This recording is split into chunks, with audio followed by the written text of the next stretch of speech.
नागरिकका गुनासा, जिज्ञासा, प्रश्न अनि समस्याको उचित र सशक्त उठान गर्ने दिनेश एफएमको खरो प्रस्तुति कार्यक्रम नागरिक सवाल। प्रविधिमा साथ दिँदै हुनुहुन्छ आरडीजी र छोटुजीले। नागरिक सवाल दिनेश एफएम 93.8 मेगाहर्ज, दिनेश खबरको फेसबुक पेज, लम्कीमा रहेको लम्की एफएमबाट एकसाथ सुन्दै आइराख्नु भएको छ।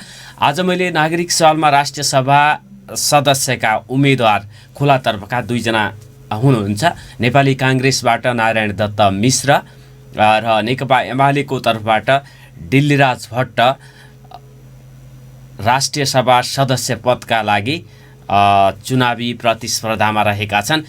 यो सँगै अन्य पदहरूमा 3वटा राष्ट्रिय सभाका सदस्यको लागि निर्वाचन हुँदैछ माघ 12 गते र त्यो निर्वाचनमा सत्तारूढ गठबन्धनका तर्फबाट उम्मेदवारी हिजो दर्ता भएको छ। राष्ट्रिय सभा सदस्यमा सुदूरपश्चिमबाट रिक्त रहेको महिला सदस्यमा नेकपा एकीकृत समाजवादीकी गरिमा शाह, दलित सदस्यमा नेकपा माओवादी केन्द्रका जगत कार्की र खुला सदस्यमा नेपाली काङ्ग्रेसका नारायण दत्त मिश्रले उम्मेदवारी दर्ता गराएका छन्। यसअघि नै एमाले पनि उम्मेदवारी दर्ता गरिएको थियो। महिलातर्फ कैलालीकी सन्तोष शर्मा थापा, दलिततर्फ बैतडीका नरेश विक र खुल्लातर्फ डोटीका डिल्लीराज भट्टले मनोनयन दर्ता गरेका छन्। र मैले खुला सदस्य पदका उम्मेदवार नारायण दत्त मिश्र र डिल्लीराज भट्टसँग क्रमैसँग कुराकानी गर्नेछु। उहाँहरू दुवैलाई टेलिफोन सम्पर्कमा जोड्ने प्रयास हुँदैछ। नारायण दत्त मिश्रलाई हामी टेलिफोन सम्पर्कमा जोड्ने प्रयास गर्दैछौँ। उहाँको फोन रिसिभ नभइराखेको भनेर भन्दै हुनुहुन्छ भने डिल्लीराज भट्ट हुनुहुन्छ, उहाँलाई पनि टेलिफोन सम्पर्कमा जोड्न म अनुरोध गर्न चाहन्छु। उहाँहरू दुवैजनासँग कुराकानी गर्नेछौँ र सत्तारूढ गठबन्धनका तर्फबाट उम्मेदवार नेपाली काङ्ग्रेसले खुल्ला तर्फबाट नारायण मिश्र, माओवादी केन्द्रको भागमा दलित सदस्यमा जगत कार्की र महिला सदस्यमा एकीकृत समाजवादी की गरिमा शाहलाई उम्मेदवार बनाएको छ भने एमाले महिलातर्फ कैलालीकी सन्तोष शर्मा थापा, दलिततर्फ बैतडीका नरेश विक र खुल्लातर्फ डोटीका डिल्लीराज भट्ट को मनोनयन दर्ता गरेको छ। हामीसँग कुराकानी गर्नको लागि नेकपा एमालेका तर्फबाट खुल्ला राष्ट्रिय सभा सदस्यको उम्मेदवारी दर्ता गर्नुभएका डिल्लीराज भट्ट जोडिनु भएको छ। यहाँलाई नागरिक सवालमा हार्दिक स्वागत छ। नमस्कार। नमस्कार। यहाँ चाहिँ अब सुदूरपश्चिममा कम्युनिस्ट वामपन्थी पृष्ठभूमिको सबैभन्दा पुरानो नेता हुनुहुन्छ। यहाँले पनि उम्मेदवारी दर्ता गर्नुभएको छ माघ 12 गते हुने राष्ट्रिय सभा सदस्यको निर्वाचनको लागि खुल्लातर्फ। कस्तो छ तपाईँको पक्षमा माहौल? अब यो चाहिँ उम्मेदवारी दर्ता पछिको तपाईँको अब सार्वजनिक प्रतिक्रिया के छ? मेरो उम्मेदवारी सबै क्षेत्रबाट बुझ्दा होइन, आम कार्यकर्ताहरू, आम जनताहरू यसरी उहाँहरूको चाहिँ प्रतिक्रिया बुझ्दा एमाले राम्रोसँग चाहिँ यतिखेर निर्णय गर्यो, न्याय गर्यो। धेरै पुरानो मान्छेलाई टिकट दियो, पार्टीले राम्रै गर्यो भन्ने त्यस्तो छ। तपाईँलाई कस्तो लागेको छ? मलाई राम्रो नि, मलाई पार्टीले सम्मान गर्यो, पार्टीले मेरो मूल्याङ्कन गर्यो अनि मलाई एउटा महत्त्वपूर्ण पदमा पार्टीले मलाई सम्झ्यो, टिकट दियो भन्ने खुसी लागेको छ। सुदूरपश्चिमबाट कम्युनिस्ट अथवा वामपन्थी राजनीतिमा यहाँको संलग्नता कहिलेदेखिको हो? म 2021 सालदेखि 2026 साल माघ 16 गतेसम्म म नेपाली काङ्ग्रेसको सदस्य रहेँ। अनि त्यसपछि म 16 गतेको शहीद दिवसको दिनमा गिरफ्तार गर्यो। त्यसपछि तुरुन्तै छोड्यो केही समयपछि। त्यसपछि मेरो कम्युनिस्ट पार्टीसँग त्यही दिन सम्पर्क भयो। त्यो सुदूरपश्चिम अवलोकन गर्न भनेर आएको एकजना साथीसँग सम्पर्क भयो। अनि त्यही सम्पर्क 2026 साल माघ 17 गतिबाट म कम्युनिस्ट पार्टीसँग चाहिँ जोडिएँ। नेपाल कम्युनिस्ट पार्टी मार्क्सवादी मनमोहन समूहसँग जोडिएँ। निरन्तर पार्टीको काममा अहिलेसम्म लागिरहेको छु। काङ्ग्रेसको क्रियाशील सदस्य, सङ्गठित सदस्य भएको मान्छे पहिलो भेटमै कम्युनिस्ट नेताबाट कसरी प्रभावित हुनुभयो यहाँ? पहिलो भेटमै भन्नुभन्दा पनि उहाँले चाहिँ लगभग धेरै भेटमै भएर मसँग चाहिँ उहाँ छुटेर गुजेलबाट आइसकेपछि फुलको माला अनि अबिर लगाएको दिन देखेछ। अनि पछि आउनुभएछ मेरो घरमा। अनि रातभरि कुराहरू गऱ्यो, धेरै कुराहरू सम्झायो उहाँले। सम्पर्कै थिएन नि कम्युनिस्ट पार्टीको सुदूरपश्चिममा त। अनि सम्पर्क गरेर उहाँले धेरै कुराहरू भन्नुभयो। अनि बिहान कुखुरा पनि बाँच्यो। अनि उहाँ मेरो घरबाट निस्किनु भयो र मलाई चम्किलो रातो तारा कम्युनिस्ट पार्टीको साहित्य त्यो छोडेर जानुभयो। म धेरै खेप पढेँ त्यसलाई। धेरै खेप पढिसकेपछि जति पढ्यो त्यति मिठो लाग्ने भयो त्यो चम्किलो रातो तारा भन्ने चिजको साहित्य। कम्युनिस्ट साहित्य थियो त्यो पढ्दा तपाईँ थप प्रभावित हुनुभयो। हिन्दीमा चमकता लाल सितापछि मैले पछि इन्डिया पनि हेरेँ। नेपाली अनुवादमा चम्किलो रातो तारा भन्ने मोटो किताब, धेरै चाहिँ चिनको चाहिँ लङ्गवारको सम्पूर्ण कुराहरू लेखेको, कम्युनिस्ट पार्टी के हो मोटामोटी त्यसरी लेखेको देखेँ, अध्ययन गरेँ। अनि मलाई कम्युनिस्ट पार्टी राम्रो लाग्यो। त्यसपछि मैले कम्युनिस्ट पार्टीको सम्पर्क खोज्ने प्रयत्न गरेँ। अनि हरिराम शर्मा भन्नेसँग चाहिँ मैले सदस्यता लिएँ 26 सालमा। अनि पार्टीको चाहिँ सम्पर्क सदस्यता लिएँ। त्यसपछि पार्टीको सदस्य मैले 2028 साल प्राप्त गरेँ। 2028 सालमा कम्युनिस्ट पार्टीको सदस्यता लिने सुदूरपश्चिमबाट तपाईँ लगायत कतिजना हुनुहुन्थ्यो? त्यति बेला त औँलामा गन्न सकिने सङ्ख्या थियो होला। सुदूरपश्चिमको म पहिलो मान्छे हो। डोटीबाट भारतमा काम गरे, प्रवासमा काम गर्ने मान्छे गङ्गा दत्त जोशी एकजना मान्छे। पछि बुझ्दाखेरि उहाँ मभन्दा अगाडिको हुनुहुँदो रहेछ। नेपाल कम्युनिस्ट पार्टी समाजवाद भनेर चाहिँ रामेश्वर राज सरबारसँग चाहिँ जोडिनु भएको रहेछ बम्बई। पछि बुझ्दाखेरि उहाँको सदस्य मभन्दा अलि अगाडि रहेछ। भनेपछि सुदूरपश्चिममा कम्युनिस्ट राजनीतिमा सक्रिय रूपले, सङ्गठित रूपले लाग्ने तपाईँ पहिलो या दोस्रो मान्छे हो? मलाई लाग्छ म दोस्रो मान्छे होला। नेपालमा कम्युनिस्टसँग जोडिएको पहिलो मान्छे होला नेपालभित्रै। म हुन सक्छु या रामबहादुर चन्द, त्यहाँ उहाँहरू के पत्रिका चलाउनुहुन्थ्यो बैतडीको, उहाँ रामबहादुर चन्द हुनसक्छ उहाँ मभन्दा अगाडि। तर सदस्य थाहा भएन। तर म जहाँसम्म लाग्छ म नै दोस्रो मान्छे होला चाहिँ गङ्गा दत्त जोशी छोडिसकेपछि। त्यसपछि त्यहाँदेखि निरन्तर रूपमा तपाईँ वामपन्थी राजनीतिमै हुनुहुन्छ। बिचमा क्रमभङ्गता भयो यताउति जाने? नै, म त्यसपछि मनमोहन अधिकारीले नेतृत्व गरेको नेपाल कम्युनिस्ट पार्टी मार्क्सवादी मनमोहन समूह भनेर भनिन्थ्यो त्यसलाई। त्यो पछि एकीकरण 47 मा एकीकरण भयो एमाले भनेर। म त्यतिखेर सुदूरपश्चिम पनि हेरेँ मनमोहनजीको उसबाट।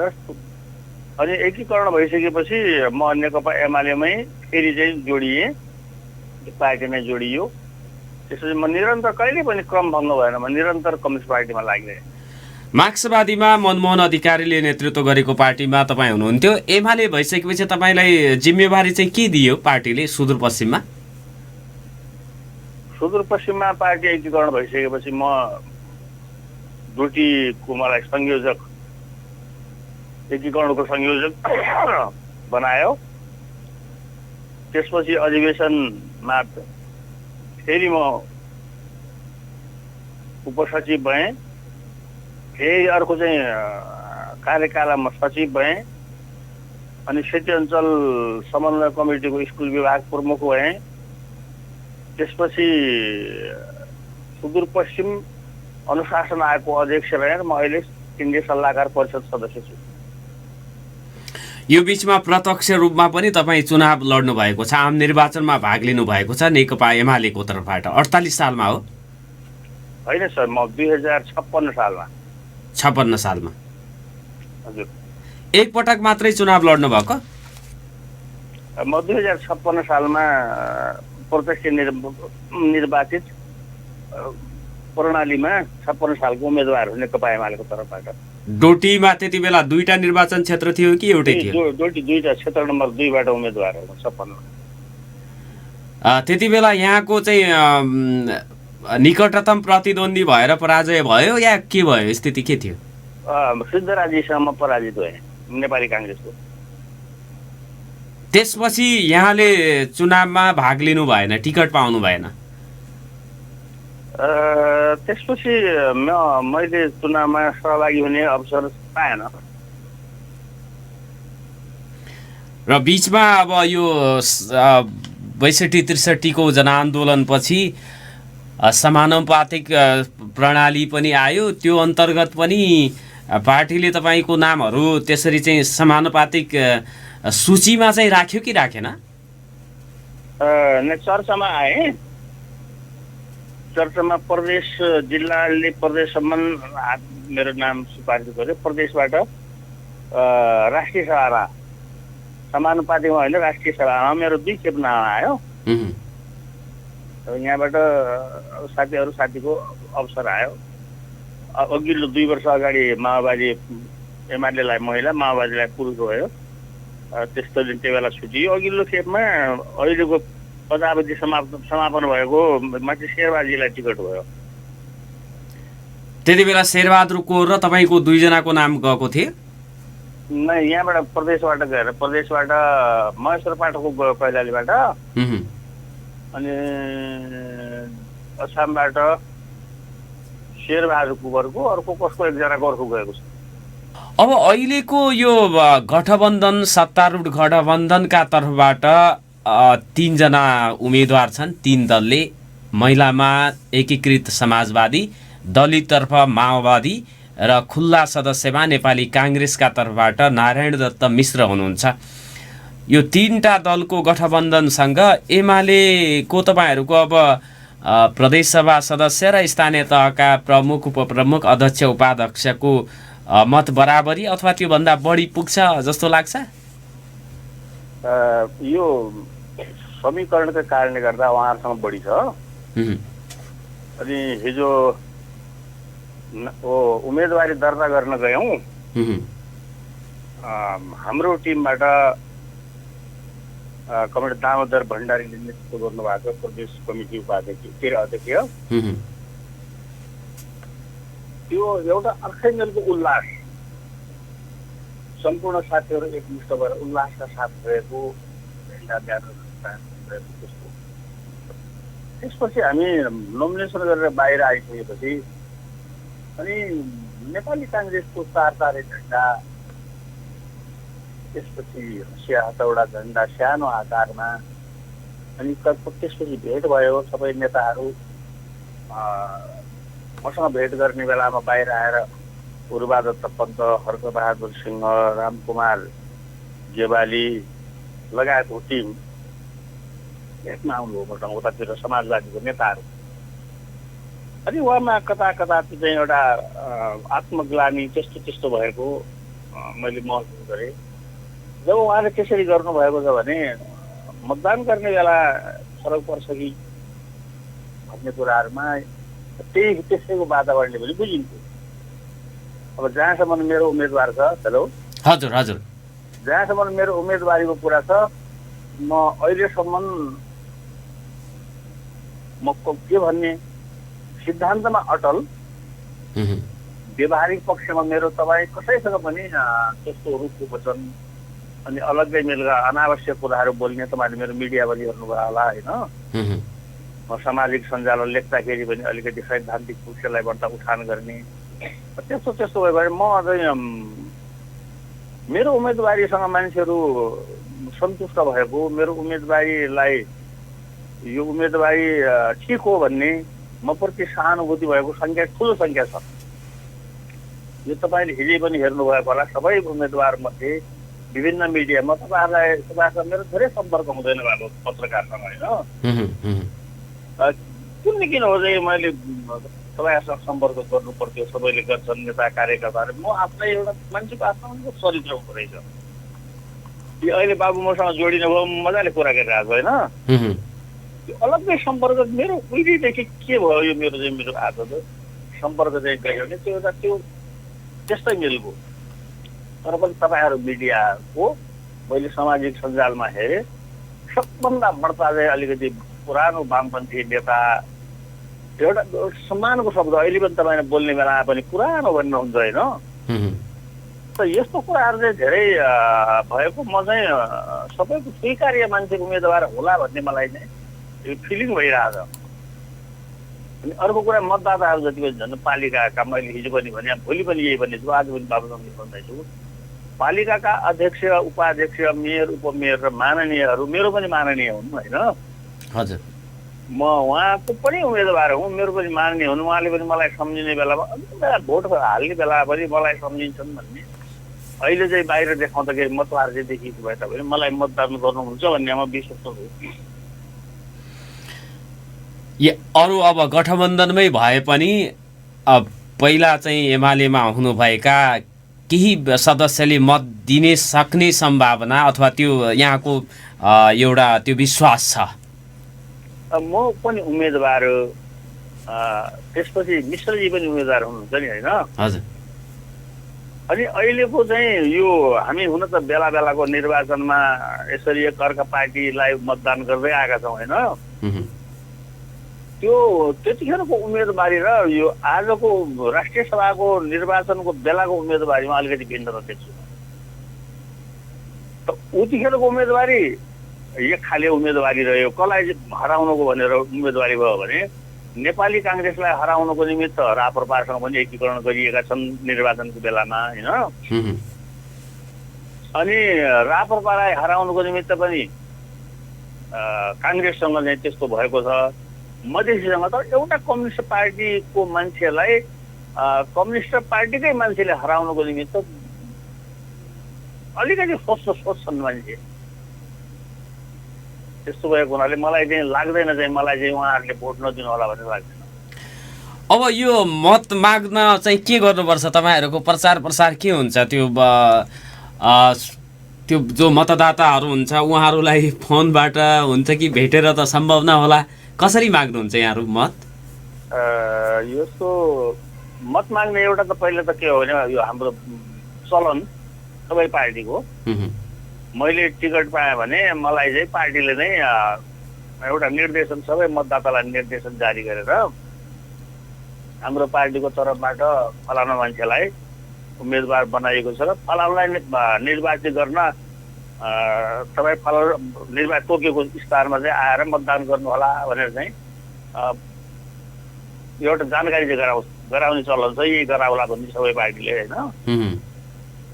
अनि अलिकति व्यावहारिक पक्ष के हो भनेपछि व्यावहारिक पक्ष कर्तव्य, सम्भावना भएसम्म घरमै पुग्ने, सम्भावना भएन भने अहिले यो सञ्चारको दुनियाँ छ अनि फोन गर्ने यो माध्यम जति पनि माध्यमहरू छ। अहिले तपाईँकै माध्यमबाट म सम्पूर्णलाई आग्रह गर्न चाहन्छु, मेरो यो चाहिँ अब 75 वर्ष मलाई उमेर भइसक्यो होइन। खासै उमेर त मेरो चाहिँ नागरिकताको हिसाबले 71 भएको भए तापनि होइन, यो मलाई एउटा अवसर पनि हो। यति बेलामा चाहिँ म यो परिवर्तन निमित्त निरन्तर 52 वर्षको निरन्तर परिवर्तन निमित्त खटेको मान्छे हुँ, अविचलित भएर खटेको मान्छे हुँ।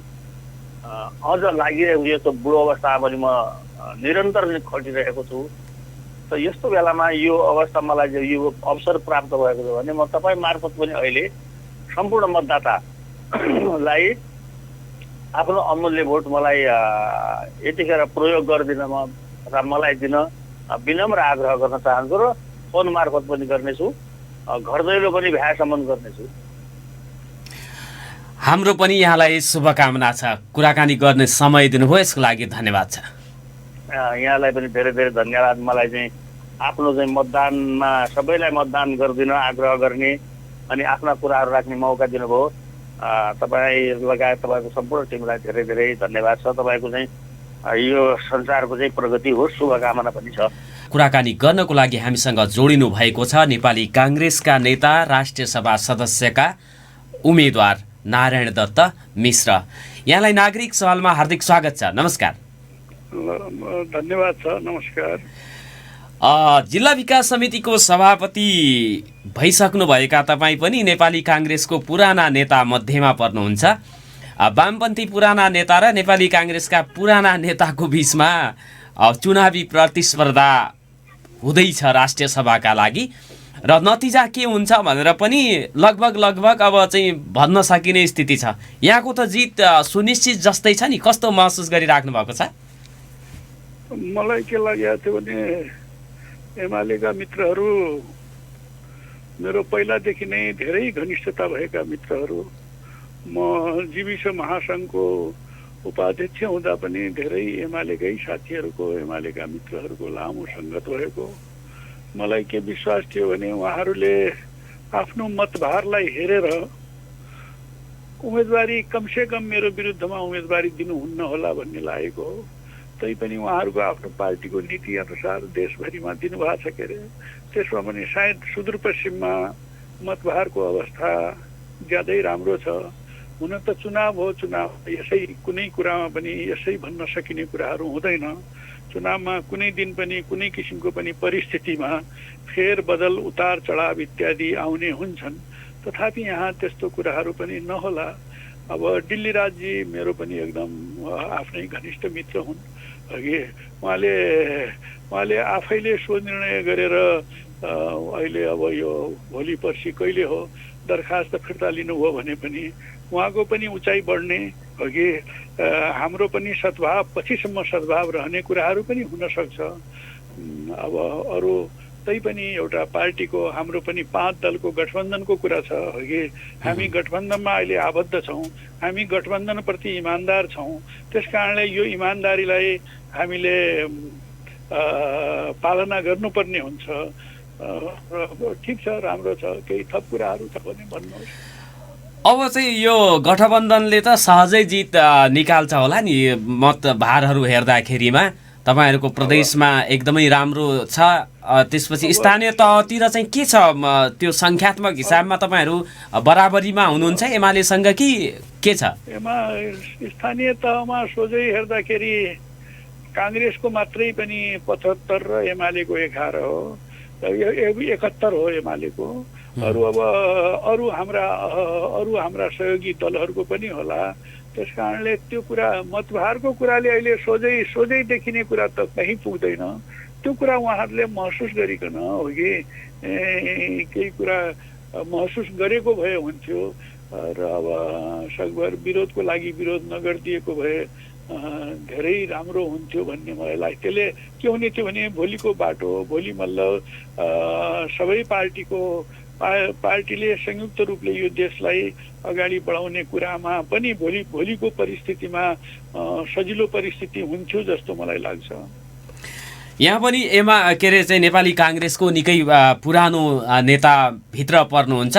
मैले अब हाम्रो चाहिँ धेरैलाई त थाहा होला तपाईँको राजनीतिक संलग्नता कहिलेदेखि भनेर। विद्यार्थी हुँदादेखि नै तपाईँ नेपाली काङ्ग्रेसमा विद्यार्थी राजनीतिबाटै प्रवेश गर्नुभएको। कति सालतिरको कुरा हो? म यहाँलाई भन्छु, सुन्नुहोस्। मैले जब सुने कि शेरबहादुर देउवा, सिद्धराज ओझाहरू जेल परे भन्ने काठमाडौँमा सुने, म त्यतिखेर 9 क्लासमा पढ्थेँ। कति सालको कुरा? यो करिब 25 सालतिरको कुरा हो। 25-26 सालतिरको कुरा हो मलाई लाग्छ। अब र त्यतिखेर म पद्म पब्लिक हाई स्कुल छ डोटीमा, त्यहाँ पढ्थेँ। 10मा पढ्थेँ, 9मा 10मा पढ्थेँ। 10मा पढ्ने बेला म त्यहाँको स्कुलकै पनि अध्यक्ष थिएँ। म त्यतिखेर पनि हामी कलेजतिरबाट लोकराज पन्तले भाषण गर्नुहुन्थ्यो। लोकराज पन्त भनेका शिवराज पन्तका जेठा छोरा। उहाँ पनि मतलब एकदम बडो राम्रो बोल्नुहुन्थ्यो। उहाँ पनि म आफू स्कुलमै पढ्ने भए पनि मलाई पनि के लाग्थ्यो भने मेरो कुराहरू पनि मानिसहरूले ध्यान दिएर सुनेका छन् भन्ने लाग्थ्यो। त्यसपछि म काठमाडौँ पढ्न गएपछि मैले वास्तवमा यो तपाईँलाई भन्नु मैले दुःख पाएँ। दुःख के पाएँ भने मलाई एकदम यति दुब्लो मान्छे मलाई त्यसरी पुलिसहरूले त्यसरी पिट्यो कि म 3 दिनसम्म मलाई ज्वरो आयो। हेर्नुहोस् यो कुरा हो 29 सालको कुरा, 29 सालतिर। त्यसपछि पछिल्लोचोटि पनि दुःख त दिए। 32 सालमा म भद्रगोल जेलमा बसेँ। तर त्यहाँ जेलभित्र त दुःख दिएन नि। पहिला यहाँ राख्ने बेलामा कस्तो हुन्थ्यो भने हनुमान ढोकामा राख्ने बेला त्यहीँनिर दिसा पिसाब गर्नुपर्ने, त्यहीँनिर सुत्नुपर्ने, त्यहीँनिर भात ल्याइदिने, त्यहीँनिर खानुपर्ने। एउटै कोठामा 7, 8, 9 जना कोचेर राख्ने। 3 दिनसम्म उनीहरूले आफ्नो मुद्दाको तयारी गर्नलाई 3 दिनपछि बल्ल तल्ल मल्ल उनीहरूले उता पठाए। त्यो दुःखको कुरा छँदैछ। यता पनि म तपाईँलाई थाहा छ कैलालीमा पनि म वास्तवमा नेपाली काङ्ग्रेसमा पनि किशुनजीले पहिले बनाएको 300 केही मान्छे, देशभरिका 300 केही मान्छेको केन्द्रीय परामर्श समिति भन्ने बनाउनु भएको थियो। त्यसमा पनि उहाँले मलाई पछि त्यसमा पनि मलाई समावेश गर्नुभएको थियो। र हामीलाई यो तपाईँलाई अरू थुनिएका कुराहरू नगरौँ। ती कुराहरू अब मलाई लाग्छ 100 चोटि थुनिएको पुग्यो कि पुगेन म त्यो भन्न सक्दैन। तैपनि थुनिएको कुरा 60 भन्दा माथि चोटि नै म थुनिएको हुँदा। र जेल बसेको कुरामा 40 सालमा बडो दुःख दिए। 40 सालमा यी मञ्च कब्जा गर्ने बेला यही मञ्चमा यति पिटे। अब मैले आफूलाई त मलाई धेरै पिटाइ भएन। 2 डन्डा हान्न साथै म ढलिहालेँ। अघि लोकेन्द्र बहादुर शाह त्यति बुढो मान्छे, उहाँ त्यतिखेर ठ्याक्कै अहिले मेरो जो उमेर छ त्यो उमेरको हुनुहुन्थ्यो। यसरी पिटे कि उहाँलाई वास्तवमा त्यही पिटाइको कारणले उहाँलाई यति पीडा भयो कि उहाँ पछि प्यारालाइसिससम्म पनि उहाँलाई 42 सालको जेलमा हामी बस्ने बेलामा प्यारालाइसिस उहाँलाई अलिअलि सुरु भइसकेको थियो। प्यारालाइसिस भयो। एकदम त्यही जेलबाट उहाँ अप्ठ्यारोमा परेर पछि उहाँ बित्नुभयो। र हामीलाई 40 सालमा कसरी दुःख दिइकन राखियो भन्ने कुरा त्यो कुराको वर्णन नगरौँ हो कि धेरै वर्णन गर्नु हुँदैन। म 42 सालमा पनि जेल बसेँ, 46 सालमा पनि जेल बसेँ। र सधैँभरि अब यो पछिल्लो आन्दोलनमा त हरेक पार्टीका मानिसहरू यो 62-63को आन्दोलनमा त धेरै मान्छेहरू जेल बसे। र पार्टीको हिसाबमा म नेपाली काङ्ग्रेस पार्टीमा अहिलेसम्म मलाई 3 चोटि केन्द्रीय सदस्य बनाउन खोजियो, बनाइएन। र म वास्तवमा अहिलेसम्म यो रेकर्डमा कोही अर्को मान्छे छ कि छैन सुदूरपश्चिममा, होइन भने म 2048 सालदेखि अहिलेसम्म लगातार महासमिति सदस्य। त्यस्तो लगातार महासमिति सदस्य भएको देशभरिमा पनि रेकर्ड मलाई यो 15मा ननाग्ला, 15 जनामा नाग्दैन होला भन्ने मलाई लाग्छ। त्यसरी म लागिरहेको छु। हेर्नुहोस् 48 सालमा तपाईँलाई थाहा छ मलाई 48 सालमा टिकट दिनुभएको हो नेताहरूले। टिकट दिएपछि यहाँ शेरबहादुर दाइले भन्नुभयो कि तपाईँले अब मिश्रजी यहाँ एउटा चौधरीलाई यो कैलाली कञ्चनपुरमा टिकट दिन सकिएन, म के गरौँ, तपाईँ मेरो एकदम नजिकको मान्छे, यो टिकट छोडिदिनुहोस् भनेर उहाँले भन्नुभयो। उहाँले धेरै कुराहरू, धेरै आश्वासन, धेरै कुराहरू गरेपछि मैले त्यहीँनिर भाषण गरेँ। म नेपाली काङ्ग्रेस पार्टीको सिपाही हुँ। मलाई लडाइँमा लड्न जा भने लडाइँमा लड्न जान्छु। मलाई ब्यारेकमा बस भने म ब्यारेकमा बस्छु। म सिपाही हुँ। सिपाहीले आदेशको पालन गर्ने हो भने मैले त्यहीँनिर त्यो टिकट छोडेको कुरा पनि तपाईँ कतिको बुझ्नुहुन्छ कि। त्यसपछि अब जिल्ला विकासमा सभापति भइयो। अब यो म करिब 2 चोटि यो संविधान सभाको चुनावमा 2 चोटि हारेँ। पहिलोचोटिको हार त माओवादीको कारण अलग कुरा थियो, त्यतिखेर पनि मेरो आफ्नो लोकप्रियतामा कमी होइन। दोस्रो चोटिको हारको कुरामा म यो नेपाली काङ्ग्रेसकै साथीहरूबाट भएको ठुलो धोकामा केन्द्रैदेखिको अब कुनै डिजाइनमा मैले नहार्नुपर्ने चुनाव, त्यतिखेर हारेँ 70 को चुनाव। अब त्यसपछि त यस्तै छु, हेर्नुहोस्, त्यही म करिब 20 वर्षदेखि 19 वर्षदेखि खाली नै छु। तैपनि खाली भए पनि नेपाली काङ्ग्रेसको काममा, पार्टीको काममा निरन्तर लागिरहन्छु। निरन्तर यहाँ गर्नुपर्ने काम यहाँ गर्छु, काठमाडौँतिर गर्नुपर्ने काम काठमाडौँतिर गर्छु, गाउँतिरपट्टिको सम्बन्धमा लागिरहन्छु, गाउँतिरपट्टि लागेको छु। अहिले अब पार्टीले अहिले पनि वास्तवमा तपाईँलाई एउटा कुरा भनौँ, मलाई पछिल्लो पटक अब रामचन्द्र दाइले त अब के गर्ने कसरी गर्ने के गर्ने भनेर सधैँ भनिराख्नुहुन्थ्यो। शेरबहादुर दाइले के भन्नुभएको थियो भने, अस्ति हेर यो 5 नम्बरको कुरा हुँदैन, बाँकी कैलाली जिल्लामा त कहाँ चुनाव लड्ने होस् भन्। मैले भने दाजु अब त मैले 2टा चुनाव हारेँ, मेरो घर खेत गरिसकेँ मैले, अब म चुनाव लड्न सक्छु कि सक्दैन, तैपनि 4 नम्बरमा दिनुहुन्छ भने म लड्छु भनेर भने हुन्छ, ल त त्यहाँ आफ्नो तयारीमा लाग्नु, तँलाई 4 नम्बरमा टिकट दिउँला भन्नुभएको थियो। मलाई लाग्छ म अहिले 4 नम्बरमा चुनाव लड्ने मनस्थितिमा बसेको थिएँ। एक्कासी यो कुरा त मलाई जानकारी पनि थिएन। म त 15-20 दिनदेखि उहाँ भोट हालेर मतलब दोस्रो दिन कि तेस्रो दिन त्यो सभापति रिजल्ट हुनासाथ म त यता फर्केर यता जिल्लातिर आइहालेँ र एकैचोटि अस्ति 2 बजेतिर घाइ घुई कुरा होइन, नारायण मिश्रलाई दिने भन्ने कुरा चल्यो भनिकन मलाई बद्री पाण्डेजीले भन्नुभयो। त्यसपछि मैले रामचन्द्र दाइलाई सम्पर्क गरेँ, शेरबहादुर दाइले आफैले टेलिफोन गर्नुभयो र अब ल राम्ररी गर्नुहोस्, यो पार्टी एकताको सुरो कुरो पनि हो।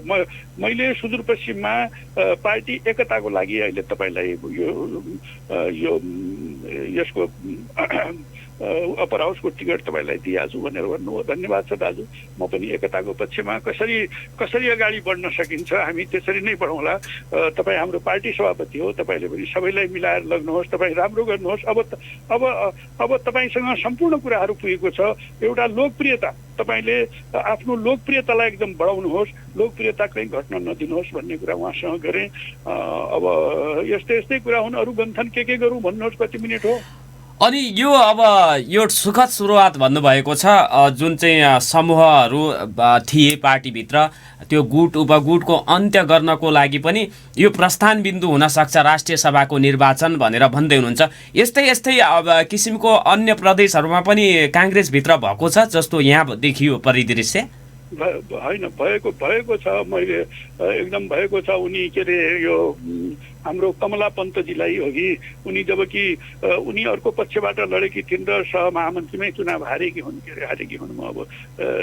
हारेकी हुन्। उनलाई पनि त्यहाँ गण्डकी प्रदेशमा उनलाई पनि दिइएको छ। अरू पनि सबै साथीहरू कस्तो भनेदेखि अहिले पुराना साथीहरू, दुःख पाएका साथीहरू, काङ्ग्रेसले देशभरिमै तपाईँ सबै अनुहार हेर्नुहोस्, सबैलाई काङ्ग्रेसले त्यस्तो कुनै आफ्ना मान्छे भन्दा पनि पार्टीका मान्छेलाई अब 6वटा सिट थिए, त्यसमा अब कतिपय राम्रा मान्छेहरू पनि छुट्यो होला, त्यो जम्मा 6वटा ठाउँ न हो, त्यो अलग कुरा हो। तर मलाई उहाँहरूले न्याय गर्न खोजिया छ के अरे। मलाई त अब म त चुनावै लड्ने इच्छा थियो, चुनाव लड्न दिए भए धेरै खुसी हुन्थेँ। अब तथापि अब पार्टीले गरेको सम्मानलाई यसलाई स्वीकार गरेका छौँ। ठिक छ हजुर, हाम्रो पनि यहाँलाई शुभकामना छ। कुराकानी गर्ने समय दिनुभयो, यसको लागि धन्यवाद छ। ल धन्यवाद छ, धन्यवाद। मलाई पनि तपाईँको रेडियो मार्फत साथीहरूमा, जनताहरूमा, यहाँका मान्छेहरूमा, मतदाताहरूमा कुराकानी राख्ने मौका दिनुभएको हुनाले तपाईँलाई फेरि पनि धन्यवाद छ। आदरणीय श्रोता, उहाँ हुनुहुन्थ्यो नेपाली काङ्ग्रेसका नेता, राष्ट्रिय सभा सदस्य, खुलातर्फका उम्मेदवार नारायण दत्त मिश्र। राष्ट्रिय सभा सदस्यका लागि सुदूरपश्चिममा 3 जना सदस्यको चाहिँ निर्वाचन हुने भएको छ। माघ 12 गते हुने निर्वाचनमा नेपाली काङ्ग्रेसको तर्फबाट सत्ता गठबन्धनको तर्फबाट 3 जना उम्मेदवारहरू चयन भएका छन्। खुल्लातर्फ नेपाली काङ्ग्रेसका नारायण दत्त मिश्र कैलालीका नेता हुनुहुन्छ। त्यसपछि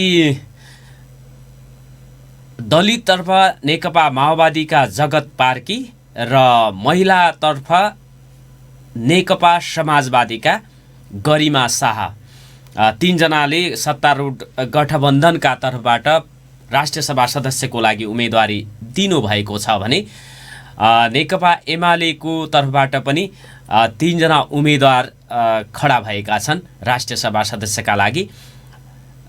खुलातर्फ वामपन्थी नेता नेकपा एमालेका नेता डिल्लीराज भट्ट, त्यसपछि महिलातर्फ सन्तोष शर्मा थापा र दलिततर्फ बैतडीका नरेश विक को मनोनयन दर्ता भएको छ हिजो निर्वाचन कार्यालयमा।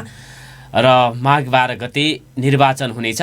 माघ 12 गते हुने निर्वाचनमा प्रदेशसभा सदस्यहरू सुदूरपश्चिम प्रदेशसभाका 52 प्रदेशसभा सदस्य र स्थानीय तहका नगरपालिका र गाउँपालिकाका प्रमुख उपप्रमुखहरूले मतदान गर्नेछन् र मतदानमा जसले सबभन्दा बढी मत पाउँछ त्यो व्यक्ति विजय हुने। र अहिले समीकरण हेर्दाखेरि सत्ता गठबन्धन अगाडि रहेको हामी चाहिँ अब यो क्याल्कुलेसन गर्न सक्छौँ। र तथापि अब चुनावको परिणाम के हुन्छ भन्ने कुरा चुनावपछि नै थाहा हुन्छ। राष्ट्रियसभा ऐनको दफा 5 मा सरकारले बहालवाला सदस्यको पद रिक्त हुनुभन्दा 35 दिन अघि नै निर्वाचन गर्नुपर्ने प्रावधान अनुसार माघ 12 गतेका लागि निर्वाचन तोकिएको हो र फागुन 20 गते पदावधि सकिने भएपछि राष्ट्रियसभा सदस्यमा खुलातर्फका निर्वाचित भएका शेरबहादुर कौर, दलिततर्फ चक्रप्रसाद स्नेही र महिलातर्फ तारादेवी भट्टको पद रिक्त हुने भएको छ। फागुन 20 या 21 गते उहाँहरूको पदावधि सकिनेछ र यी तीनैजना सदस्यको 2075 असार 4 मा गोला प्रथा गर्दाखेरि उहाँहरूको कार्यकाल 4 वर्ष परेको थियो। अन्य प्रदेशहरूमा पनि 19 जना सदस्यको लागि राष्ट्रिय सभाको लागि उहाँहरूको 4 वर्षीय कार्यकाल सकिएको कारणले गर्दाखेरि सुदूरपश्चिम प्रदेश लगायत अन्य प्रदेशमा पनि निर्वाचन त्यही दिन हुने भएको छ र एकजना राष्ट्रपतिबाट मनोनित सदस्यको पनि पदावधि खाली हुने भएको छ र यी 19 निर्वाचित र एकजना मनोनित सदस्य गरी 20 जनाको पदावधि सुरु फागुनको 21 गते पछिबाट सुरु हुने भएको छ र राष्ट्रिय सभाको कार्यकाल 6 वर्ष हुने गर्दछ। प्रतिनिधि सभाको 5 वर्षीय कार्यकाल हुने गर्दछ। यो जानकारीका साथ हामी कार्यक्रमको उत्तरार्धमा पुगेका छौँ। आदरणीय श्रोता, 091 410 216 को टेलिफोन नम्बर यहाँहरूको लागि मैले हाम्रो स्टुडियोको लाइन खुला रहेको पनि जानकारी गराउन चाहन्छु। तपाईहरू फोन कल गर्न सक्नुहुनेछ। हाम्रो स्टुडियोको टेलिफोन नम्बर 091 410 216 मा भनेर अनुरोध गर्न चाहन्छु। सँगसँगै नेकपा एमालेमा को चुनावी चहल पहल पनि बढेको छ। आकाङ्क्षीहरू यो जिल्लाको अधिवेशन बाँकी रहेको छ। नेकपा एमालेको सुदूरपश्चिमका नौवटै जिल्लामा 23 गते जिल्ला अधिवेशन गर्ने तयारी भएको छ। 9 जिल्लामै आकाङ्क्षीहरूको सङ्ख्या धेरै भएको कारणले गर्दाखेरि मिलाउन अलिकति चाहिँ उहाँहरू दौडधुपमा हुनुहुन्छ भन्ने प्रकारका समाचारहरू आएका छन्। कैलाली जिल्लाको नेतृत्वमा 3 जना आकाङ्क्षी देखा परेका छन्। रतन थापा अहिलेका अध्यक्ष, उपाध्यक्ष रणबहादुर चन्द र नेता डेजी पाण्डेले अध्यक्ष हुने इच्छा आकाङ्क्षा देखाएको भनेर चाहिँ आएको छ खबर। यसै गरी कञ्चनपुरमा जिल्लाको अध्यक्षको लागि अहिलेका अध्यक्ष वीरबहादुर थापा, भीमदत्त नगरपालिकाका मेयर सुरेन्द्र विष्ट, त्यसै गरी बेदकोट नगरपालिकाका मेयरको पनि चर्चा आएको छ र डडेलधुरामा अध्यक्षका वर्तमान अध्यक्ष प्रकाश साउद, अमरगढी नगरपालिकाका मेयर विश्वेश्वर प्रसाद ओझा, राष्ट्रिय युवा सङ्घका केन्द्रीय उपाध्यक्ष गजेन्द्र शाही र प्रदेश कमिटी सदस्य पदम पालले आफ्नो आकाङ्क्षा देखाएका छन्। त्यसै गरी बैतडीमा वर्तमान अध्यक्ष सुरेन्द्र पाल, पञ्चेश्वर गाउँपालिकाका अध्यक्ष गोरखबहादुर चन्द आकाङ्क्षी देखिएका छन् भने दार्चुलामा अहिलेका अध्यक्ष रामचन्द्र जोशी पुनः अध्यक्ष बन्ने दाउमा रहेको भनेर आएको छ। यसै गरी नौगाड गाउँपालिकाका अध्यक्ष प्रेमसिंह धामी, प्रदेश कमिटी सदस्य मोहनसिंह धामी, उपाध्यक्ष अहिलेका उदयसिंह बडाल र ज्ञानेन्द्र घरतीले अध्यक्ष हुने चाहना व्यक्त गरेको। बाजुरामा कालीबहादुर शाही, भरत थापा र भरत बुढा, लालबहादुर ओली अध्यक्षका आकाङ्क्षी रहेका छन् एमालेमा। अछाममा प्रकाश शाहले पत्रकार सम्मेलन गर्दा अध्यक्षमा उम्मेदवारी दिने बताएका छन्। उनीसँग अछाममा चन्द्र बोहरा र कृष्ण प्रसाद जैसी पनि अध्यक्षका आकाङ्क्षी रहेको बताइएको छ। बझाङ र डोटीको नेतृत्वको आकाङ्क्षीहरू भने अझै नखुलेको भनेर समाचार दिनेश खबरमा बाँकी समाचार यहाँहरूले पढ्न सक्नुहुनेछ। हाम्रो निर्धारित समय सकिएको छ। राष्ट्रिय प्रजातन्त्र पार्टी का अध्यक्ष राजेन्द्र लिङ्गदेन पनि सुदूरपश्चिम भ्रमणमा आउनु हुने भएको छ। उहाँको 22 गते पार्क मोड अगाडि आमसभा पनि रहेको राष्ट्रिय प्रजातन्त्र पार्टी सुदूरपश्चिम प्रदेश कमिटीले जनाएको छ। यो खबरसँगै आजको नागरिक सवालको निर्धारित समयको हामी अन्तमा आइपुगेका छौँ। हामीलाई सुनेर साथ दिनुभएकोमा यहाँहरू सबैलाई हार्दिक धन्यवाद भन्दै बिदा माग्छु। नमस्कार, शुभ दिन।